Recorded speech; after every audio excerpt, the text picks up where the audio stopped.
കെടാതിരിക്കാൻ നമ്മളൊക്കെ എത്ര അടുത്തു പിടിച്ചോ അതേ തീയാണ് നമ്മുടെയൊക്കെ കൈ പൊള്ളിക്കുന്നത്.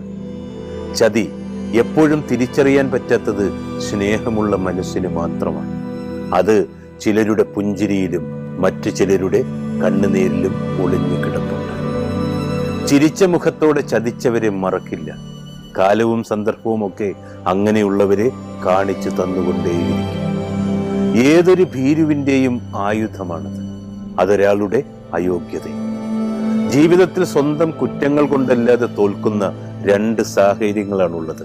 ഒന്ന് നിർഭാഗ്യം, രണ്ട് ചതി. പറ്റിക്കപ്പെടുന്നതിനേക്കാൾ സങ്കടം ഇനി ഒരിക്കൽ പോലും അയാൾ പഴയ ആളല്ല എന്ന നീറുന്ന തിരിച്ചറിവാണ്. അവർക്ക് നൽകിയ ഇരിപ്പിടം ശൂന്യമായിരിക്കുന്നു എന്നത്.